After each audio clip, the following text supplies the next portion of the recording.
พี่น้องเขาเฮ็ดกับข้าวนำไปเพราะว่าเอ้ยขึ้นมาแต่ดำนาละตรงนี้ก็เป็นเวลา11 โมงอันนี้เมนูยังนี่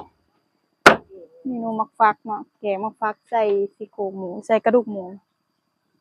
มักฟักหรือมักต้นนะมาเด้อไผสิลกขนมักต้นซอยกัน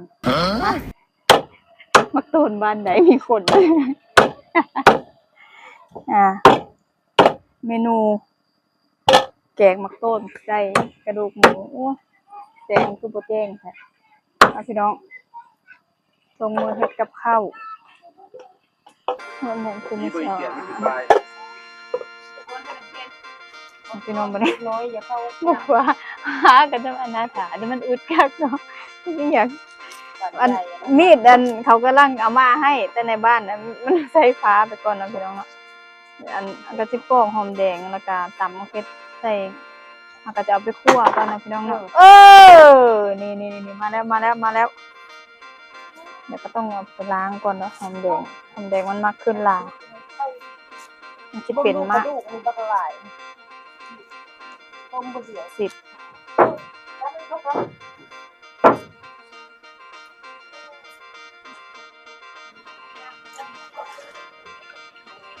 ล้างหอมแดงก่อนพี่น้องเฮ็ดอันนั้นกินอยู่เที่ยงให้เที่ยงนานี่ก็แซ่บอยู่เด้อพี่น้องอันผู้ขึ้นมาจากให้จากนาแล้วกินข้าวซุ่มแจ่วกันหลายๆคนมันม่วนเนาะแล้วก็มันแซ่บเนาะพี่น้องเดี๋ยวเขาไปตำหอมแดงกินส้มบ่เบิ่งคือมันเป็นตะกินอยู่พัดกินได้เนาะได้หลายบ่กิน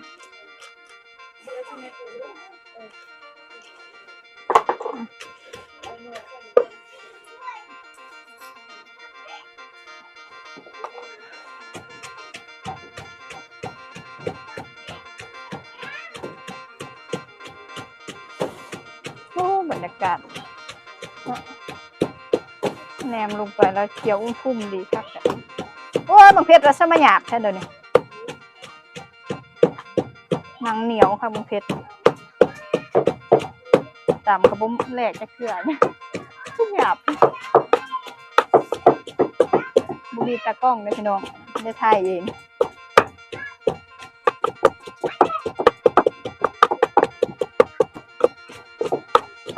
โอ้ยแหลกบ่แหลกกระยามันหนุกเนาะมันเหนียวหนังเหนียวครับเพชร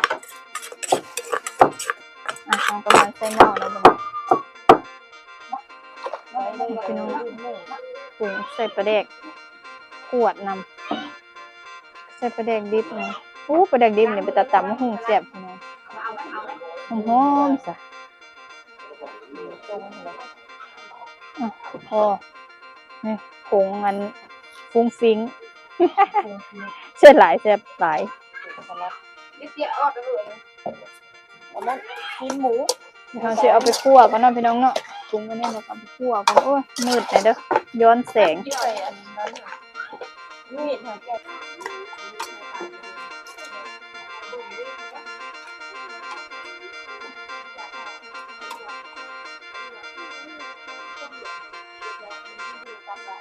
คั่วก่อนนะพี่น้องเนาะคั่วก่อนมันจะหอม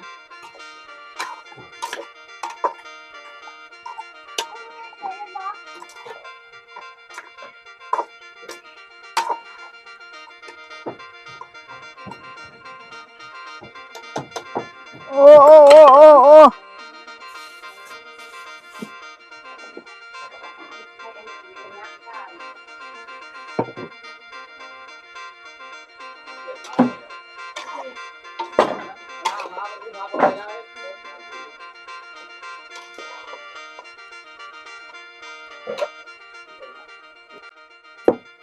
แผนกลูกขนมักต้นพี่น้อง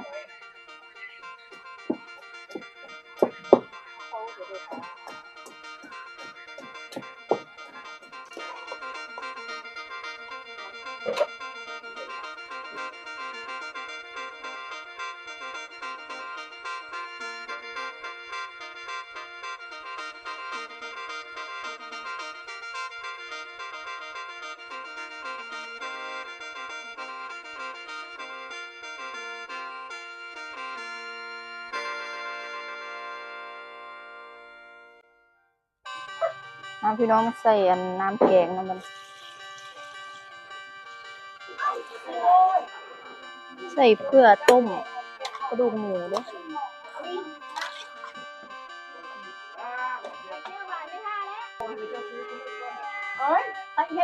พี่น้องให้ได้ใส่มักฟักลงไปเนาะมัน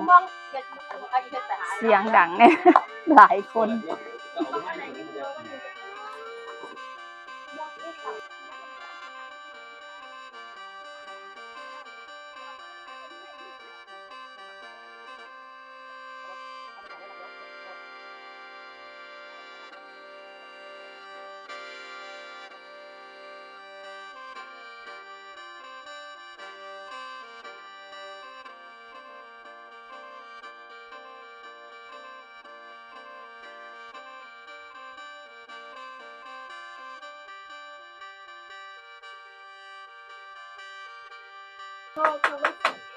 แผนกกินส้มเนาะนี่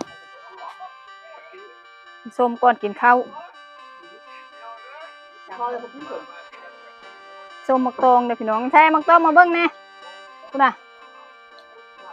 มักตองแล้วมากระทนน้อยหวานบ่เพิ่นว่าหวานนะแต่เปลือกนี่บ่หวานเด้อเปลือกนี่หวานแต่ใน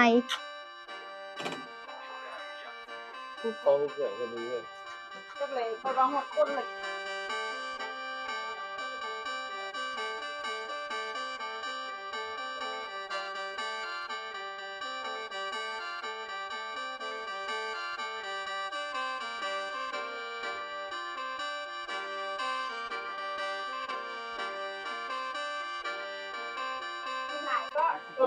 สุกแล้วพี่น้องเป็นตาแซ่บบ่